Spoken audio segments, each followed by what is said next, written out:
This season, the Bears' attack has been bolstered by #1 draft pick Walter Payton, whose style reminds many of the great Gale Sayers. Walter Payton turning short passes into key first downs.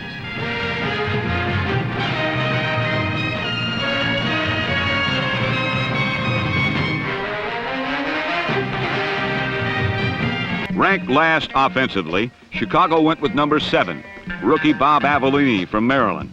And at times, Avellini had the Bears looking as if they should be called the Polar Bears.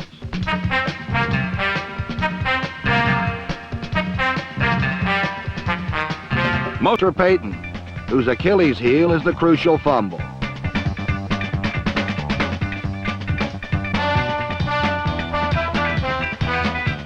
Once again, Payton's inopportune turnover seemed to bury the Bears, but Bob Avellini sought a second opinion. For valuable gains by Walter Payton.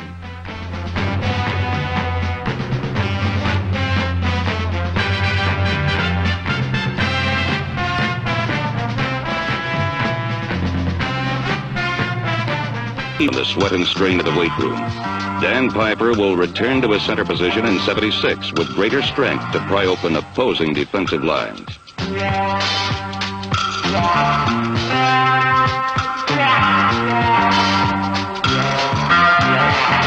At right offensive tackle, number 75, Jeff Seavey, will return to improve on the form that earned him all-rookie honors in 1975. Size and quickness enable him to block for crucial yardage. Promising pass blocker, he also is highly regarded for his bulldozing efforts as a pulling guard.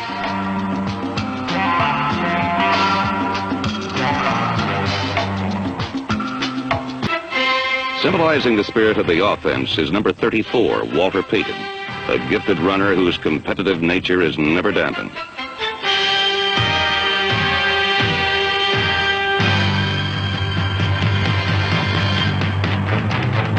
Payton left the college ranks as the leading scorer in NCAA history, and as a rookie for Chicago in 1975, showed he was eager to take on the record books of the NFL.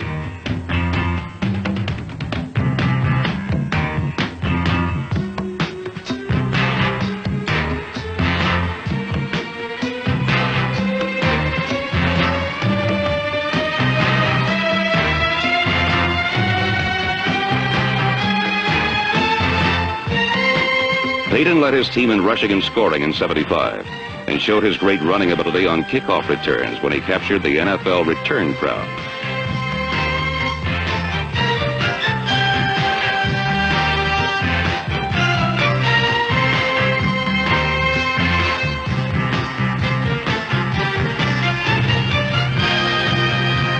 Now you've seen the type of men chosen to be Bears to build on. That style of play cost Detroit the game with Best rushing performance of the young season.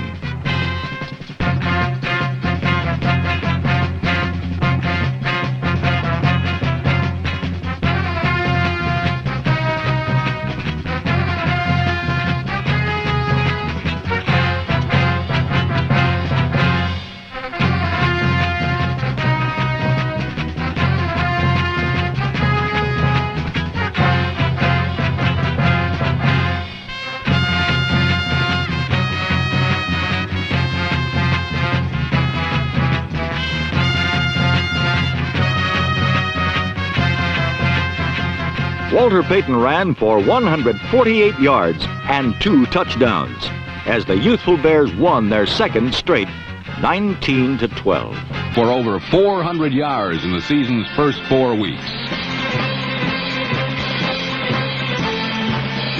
Payton's running the course through Minnesota. With Walter Payton as its compass, the Bears march true north to a touchdown.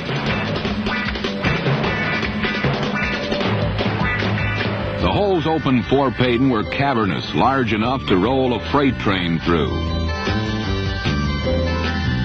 The Bears' line of Antwine, Seavey, Neal, Sorey, and Lick are an underpublicized but sound unit. They rocked Minnesota back on their heels and allowed Payton and running mate Roland Harper, number 35, to freewheel down the field. Passes that culminated in a marvelous Payton cutback and the first Chicago touchdown.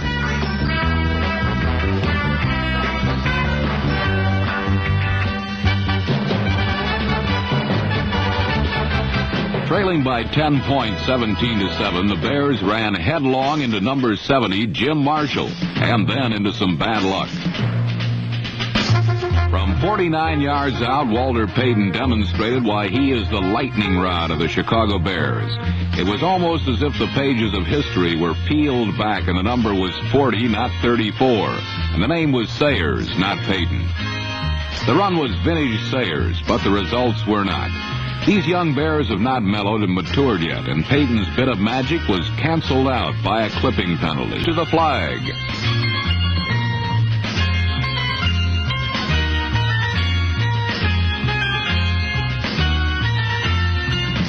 Around.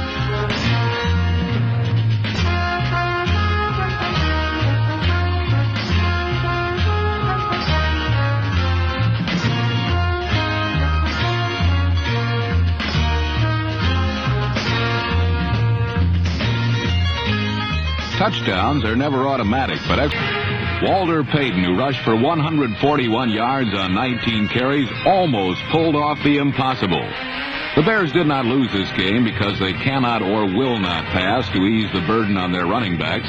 It all came down to their inability to twice cash in on football's simplest play, the extra point. One runner whose fortunes were not on the wane was wondrous Walter Payton of the Bears. With over 700 yards rushing, number 34 tried to become the first man to catapult out of Texas Stadium. Held to 41 yards, Payton was hamstrung by the doomsday defense that cut off his escape routes and made him circumnavigate the field like Magellan on an uncharted course.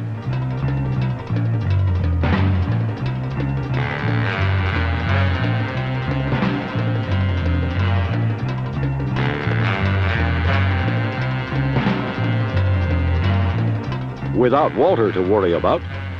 But on the ground, Chicago found gaps good for 2 scores, one by number 34, Walter Payton, as the Bears eased past the Vikings 14-13. The NFC Central, once scoffed at for its lesser teams, suddenly has both the Bears and the Lions from which to draw credibility, as each pursue the Vikings in a race for a possible playoff slot. Claim 4 touchdowns, 3 coming on the legs of number 34, Walter Payton.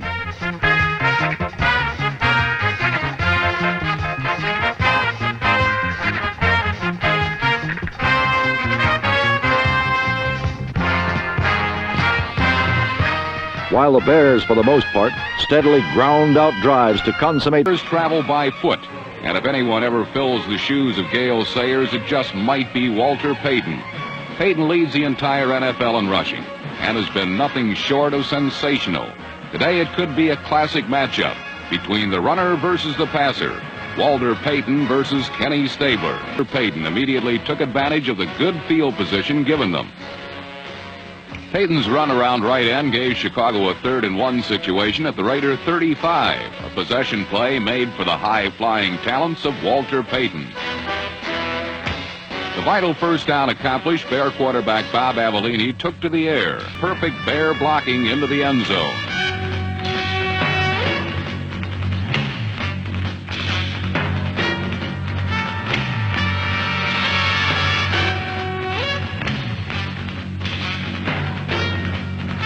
Chicago had drawn first blood by sustaining a 5-minute drive that put them ahead of Oakland 7-0. The Raider defense before breaking through for the score that brought Chicago to within an extra point of tying the game.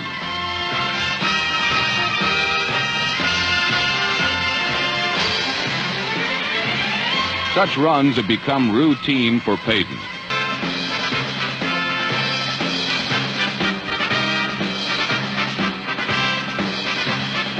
As is his custom, Payton, appreciative of the blocking his line does for him, gives the ball to one of the linemen to spike, and they seem to enjoy it. Win close. And from the 2, Walter Payton barged in for a 27-21 Bear lead. For the first time in what promises to be an illustrious career, Payton had 3 touchdowns in one game, and the Bears were in position for their 2nd straight upset. They tried instead to get in closer, and with Payton carrying for the 35th time, Chicago made the first down.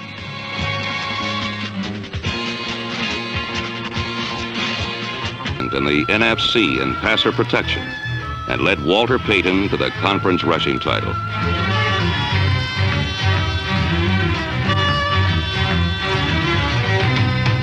Regardless of the combination or situation, offense. At 215 pounds, he has little trouble cleaning out a cornerback. Harper's consistent blocking allows a much bigger lineman to release downfield to deal with another potential tackler. A running back with Harper's versatility can make a... The words that describe all the Bears are youth, ambition, talent, and potential. Exactly the same words used to describe Walter Payton, perhaps the personification of this team.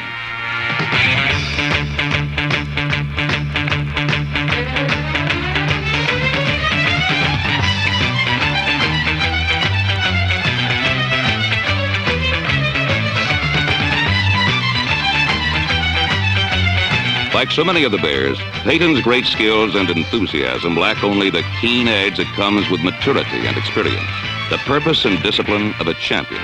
To date, there have been peaks and valleys for Walter Payton and all the Bears. What it will take from here on is more peaks and less valleys.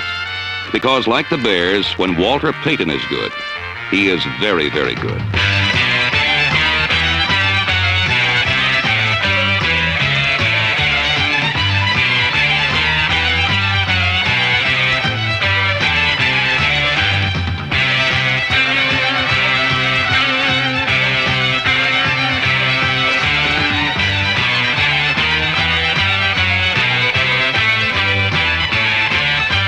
Payton's running ability cannot be taught. He developed it as a child in a simple game called tag. I was always the last one to get caught. And if you got caught, you was it. And you had to catch everybody else. And I knew how hard it was, so I'd never ever want to get caught. So I would just be running and faking and sliding under and jumping over and just trying to get away. The only time where I could see where I really did, when my abilities were really starting to show, was when I was real small, about 7 years old. I could just see myself trying to beat my father back home, making different cuts around corners and faking trees out and different things like that. You never know where you're going to end up. You're just running away from the opposition. You never know where you're going, but you know it's a great feeling when you get there. In 1976, only O.J. Simpson got there more often and outrushed Walter Payton. Payton's 1,390-yard season was a Bear record as he eclipsed the one-season mark of the great Gale Sayers. Chicago borrowed the name of a fictitious little New England town, and Walter Payton took on the name Sweetness. When they saw me out on the field with my cuts, some of the linemen, commented by saying, God, he's sweet moves. And then, it just kept on until they just started calling me Sweetness. My college coach at Jackson State, Coach Hill, said, die hard, never die easy. And that's why just before I get tackled, I try to explode into the defensive man. And sometimes I drive for extra yardage.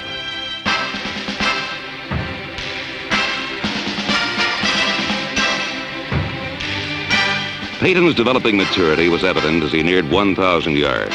It is evident in how he would like to be remembered. A sentiment all Bear players must hold to if they are to do whatever it takes to become champions. As far as 1,000 yards at the beginning of the year, that's all I could see. Just like a kid before Christmas time, the toys and stuff dancing in his head. And I see 1,000 yards. And the closer I get to it, the more that I thought it meant, because it really doesn't mean that much. Walter Payton was a team ball player. That would be the most rewarding thing, because anybody could go out and be for themselves. I got to help him, he's got to help me. We've all got one particular goal in mind, and that's to reach the Super Bowl. And whatever it takes to get there, we're going to do it.